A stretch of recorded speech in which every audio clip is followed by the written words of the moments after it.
Hi guys! So, this is so random, no?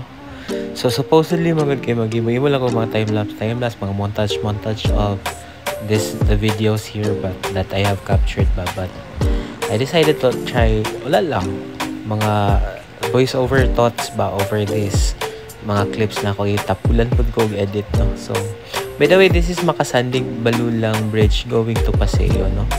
So, this is the dike actually nga katong gi-build bitaw nila, then over the right side is the boulevard itself, kumbaga.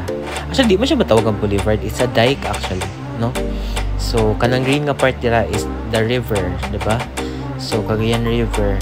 So, as you can see, di ba?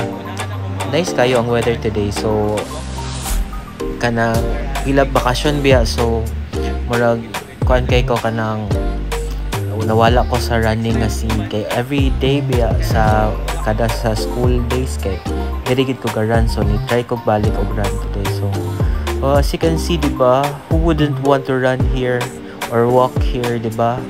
So as you can see on the top of the dike, kani siya medyo rough road ni siya, pero look at the grass, diba, and the sunset view. Nice kayo. So I try to capture things like this. So very nice, diba? So that's our rough road nga. Pwede po mag-jog dire actually. May mga tao nga jog here. So pero ako, I'd like to jog here sa side kaya kaning bricks siya nga path.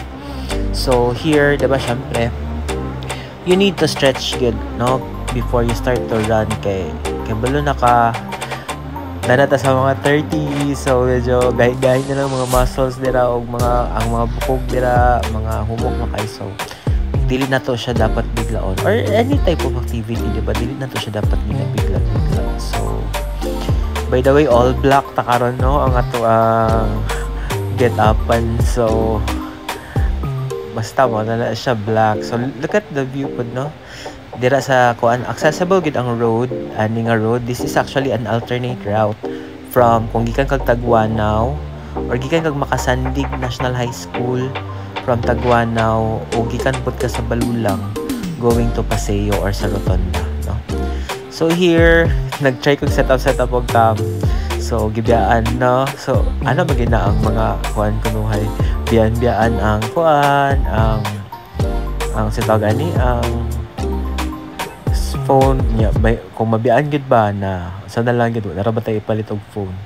So nga na siya balik na pod kunuhay, pero in reality, kwaon na pagbalik ang phone, no? So, dagan-dagan, di ba? As if nothing happened, pero kwaon nung balik ang phone, di ba? So, jiggle-jiggle, kaya di ba? Uyog-uyog kayo. So, I don't know. For me, mag-goodbye. Look at that, di ba? You're running with the sunset view. Nice magid mag-run. Pero for some people daw, they don't like to run kay mga 10 meters pa lang or pila pa lang kakuan kay boarding na daw, katulugon na daw sila. But for me, nice kayo all. Look at that sunset view, diba? So for me, magod running is a way of, for me, kay thinking ba? Kanang you get to be lost in your own thoughts, mga things that happened in your life recently or on that day, then you can reflect on it, then what you can do for moving forward. So look at that golden hour, look at the use of lilac and pinks and peaches, diba? So manang mas ganahan ko mag-run og sunset actually.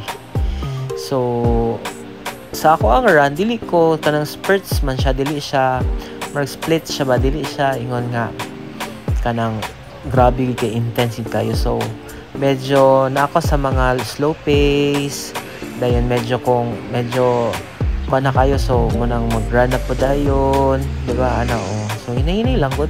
So akong ganahan mo ko diri sa Makasandig Boulevard kay look at that, wala kay tao, mga ngani mga 5:30 man siguro ko nag-start, so paabot pa lang ang mga tao, and then look at the view, diba?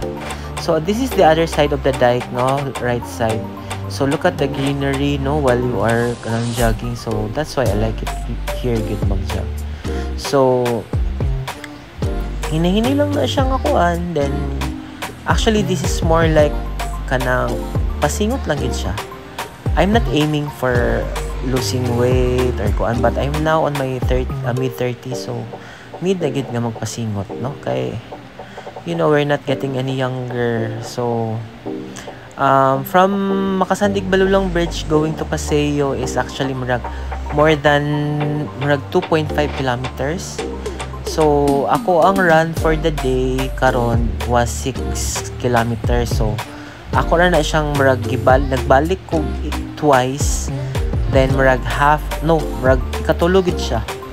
ikatulog siya nga balik, no, tuyok naman na siya. So kaya na this is where near na siya dito padulong sa end bitaw, katong duol na siya sa Paseo. As you can see, di ba, sa left side kay makita na nimo ang kanang building sa katong Liceo bitaw na bago, katong near sa rotonda nga Liceo. So more na siya 2.5 kilometers, so kulang pa na for me din. Ang duration ana kay almost, kung ang pacing nako is like 8 or 9 minutes per kilometer. So moabot siya 1 hour kapin. Pero ang last pace ang last stretch magud na ko ana kay pa-walk na lang ko ana ko. So here, careful kayo pag magtabok diri sa pikas nga side, kay medyo kusog ang mga motor, pero gina-control na siya. So as you can see here, medyo since 5:30 na pa-loose na ang light So as you can see, medyo ngit-ngit siya, pero ang siya puno siya street lamps ang kuan, pero automatic siya solar man siya. Mga 6:30 na siya mag-activate ang lights kung mupalong na gid siya. So as you can see, daga na na yung mga nalabyan ako or na ko yung mga tagbuan ana. So dagan gid ang gadyag dito. So as you can see here, misiga na ang mga lights kaning sa una-unahan naman kuan. Sorry sa ako ang camera kay kuan day siya, nabasa day siya, wala na ako nabantayan. So safe man dire kay every point kinaay kuan na ay mga security guard. So this is where the end part na gid nga katungkuan. So nisaka ko here kay para makita sa inyo nga nice kayo ang view sa ibabaw sa daigpod, no, pag kanang medyo ngit-ngit na siya sa gabi. So kani siya nga part rough road din siya, pero dagan gyapon gadyag diri.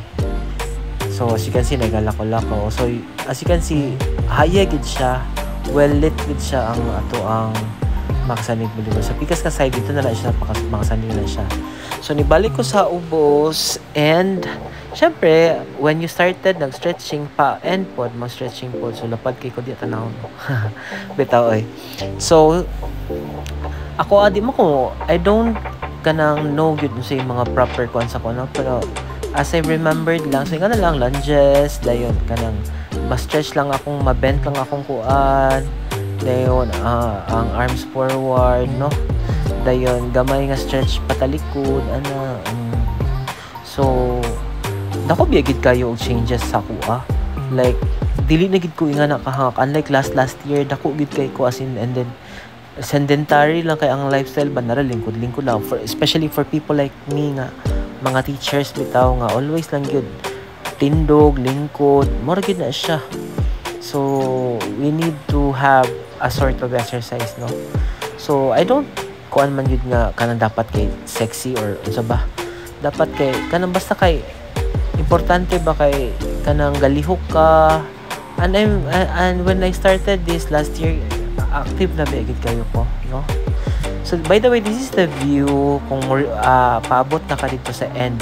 Ang end ani nga part going to kay dito mo ko park sa Makasandig Balulang Bridge. So kanang dagan kay sugad sa Makasandig Balulang Bridge na siya. So rough road gyapon siya, pero medyo ngit-ngit siya, no. So careful lang ta. Pero pag abot dayon dito sa end, semento naman na siya, no. So actually kanang end dira bibo kay na dira sa Makasandig Balulang dapit kay dagan kay mga food stalls dira, no, na more the feature naman siguro na siya sa Laag, Cagayan, no. So dagan klase nga, pero ironic lang kay ba kay gikan ka nag-run, pag abot nimo dito sa end kay mga food tanan imong makon, pero okay naman na siya kay na may mga tao nga gato lang dito for kuan. So man ni siya semento. So sementado na siya diyang apart. So muna siya ako ang 6 kilometers run for today, no? So for the usual time before last school year, kauban ako ang mga bata, no, katong mga players na sa sepak takraw. Shout out ila Chris Ryan, Louis Acebron, si Kent nga Tiwana, diba mo na ako mga kauban before sa pagkuan So that's it for today. Thank you for listening sa mga rundown ako. Bye-bye.